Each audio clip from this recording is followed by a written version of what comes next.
Hello friends, welcome to the सस्ता engineer tutorials. और आज की इस वीडियो में हम देखेंगे एच डी एफ एस।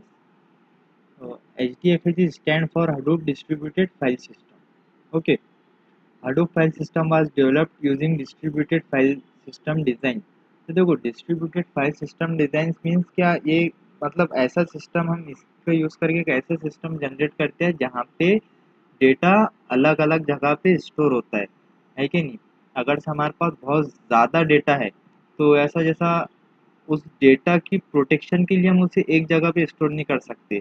अगर से हमारे पास कोई एक लोकेशन, हमने उसी एक लोकेशन के ऊपर डेटा स्टोर किया और जैसा हो सकता है कि जैसा कुछ ना कुछ कुछ फॉल्ट की वजह से वो डेटा हम एक्सेस नहीं कर पा रहे, तो हमारे पास जैसा कोई दूसरा ऑप्शन नहीं है हमारे को डेटा गैदर करने के लिए फिर, है कि नहीं। या फिर कुछ फिजिकली डैमेज हो गया तो हमारा डेटा भी लॉस्ट हो सकता है। लेकिन जब हम अलग अलग जगह पे स्टोर करेंगे डेटा को तो हमें एक्सेस भी अच्छा मिलेगा। अगर से एक जगह के ऊपर कोई फॉल्ट की वजह से हम एक्सेस नहीं कर पा रहे तो हम दूसरी जगह से एक्सेस कर सकते हैं। H D F S is highly fault tolerant. तो देखो, ये वही बात है कि जो हम जैसा अलग अलग जगह से डेटा को एक्सेस कर सकते हैं, है कि नहीं। क्योंकि डेटा अलग अलग जगह पे प्रेजेंट है। अगर से कोई कंपोनेंट काम नहीं कर रहा, कोई कंपोनेंट जैसा कोई एक सर्वर है, एक सर्वर फेलियर हो गया तो हम जैसा उसके ऊपर डिपेंड नहीं है, हमारे पास दूसरे सर्वर भी अवेलेबल है डेटा को रिट्रीव करने के लिए। और वो अलग अलग जगह पे हमारा डेटा सेव है और उसके वजह से डेटा की जो सिक्योरिटी है वो भी अच्छी रहती है। And design using low cost hardware, HDFS holds very large amount of data and provides easier access। तो देखो, ये क्या करता है, बहुत ज़्यादा अमाउंट के अंदर डेटा होल्ड करके रख सकता है और क्या करता है, प्रोवाइड इजियर एक्सेस। तो इसकी इसकी ये काबिलियत की वजह से हम क्या करते हैं, बिग डेटा के अंदर HDFS का यूज़ करते ज़्यादातर। To store such huge data, the files are stored across multiple machines. तो देखो, तो जब हम किसी एक लोकेशन के ऊपर जब डेटा स्टोर करते हैं ना, तो ऐसा नहीं कि जैसे एक ही मशीन के ऊपर जैसा डेटा रहेगा, उस वहाँ पे भी जैसा मल्टीपल मशीन्स रहेंगी जहाँ पे डेटा डिस्ट्रीब्यूटेड फॉर्म के अंदर रहेगा। ठीक है, तो इसकी फीचर्स क्या क्या है। It is suitable for distributed storage and process, ये तो हमें नाम से ही पता चलता है।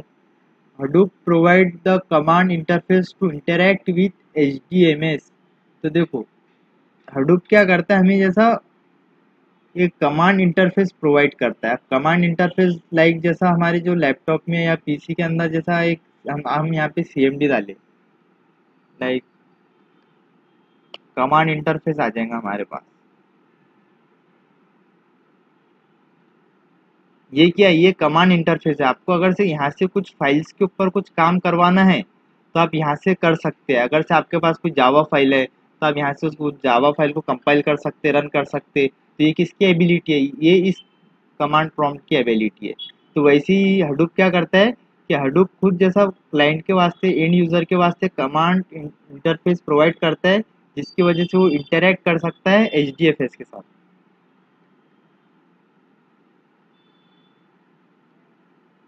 The built-in servers of name node and data node help user to easily check the status of cluster।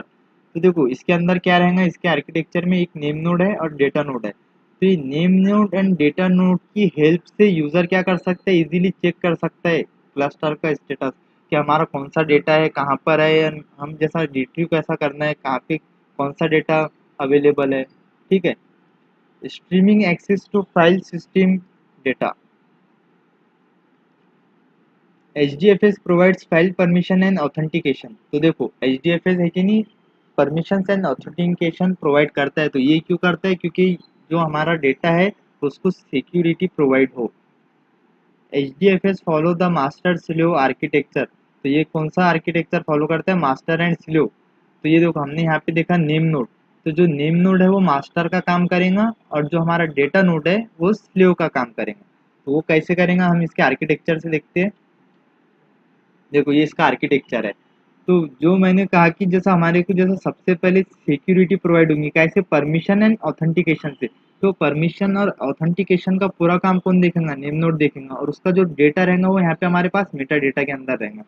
ठीक है, अगर से कौन से क्लाइंट को जैसा कौन सा क्लाइंट डेटा को रीड कर सकता है, कौन सा क्लाइंट डेटा को राइट कर सकता है, तो ये सारी परमिशन कौन प्रोवाइड कराएगा, नेम नोड प्रोवाइड कराएगा। तो क्लाइंट को सबसे पहले कोई भी जैसा वर्क करने के लिए नेम नोड से परमिशन लेनी पड़ेगी। जब उसको एक्सेस मिलेगा तो वो डेटा को रीड कर पाएगा और साथ में राइट भी कर सकेगा।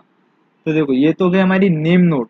नेम नोड क्या क्या कर सकता है, यहाँ पे देखो हमारे पास है कि नहीं, हमने ये क्या है, हमारा HDFS डिस्ट्रीब्यूटेड फाइल सिस्टम है।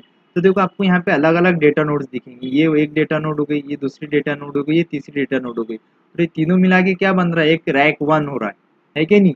ये तीनों एक लोकेशन हो गया, ऐसा समझ लो, एक लोकेशन पे ये मल्टीपल्स हमारे डेटा नोड्स है, और ये दूसरी लोकेशन है, ये दूसरी लोकेशन के ऊपर हमारे मल्टीपल डेटा नोड्स है। तो यहाँ पे दोनों पे, यहाँ पे जो डेटा है वही डेटा यहाँ पर है। हो सकता है कि कुछ डेटा जो यहाँ पर है वो यहाँ पर ना हो, एंड जो डेटा यहाँ पर है वो यहाँ पर ना हो, लेकिन जो सेम एक डेटा है ना वो मल्टीपल जगह पर रहेगा। क्योंकि देखो अगर से किसी वजह से मेरा यहाँ का डेटा काम नहीं कर रहा, यहाँ की मशीन्स मेरी काम नहीं कर रही, यहाँ का सर्वर डाउन हो गया, या फिर कुछ जैसा हार्डवेयर फॉल्ट की वजह से हमारा जैसा जो प्रोसेस है वो नहीं हो पा रहा है, तो मैं क्या करूँगा, यहाँ से डेटा को राइट कर सकूँगा।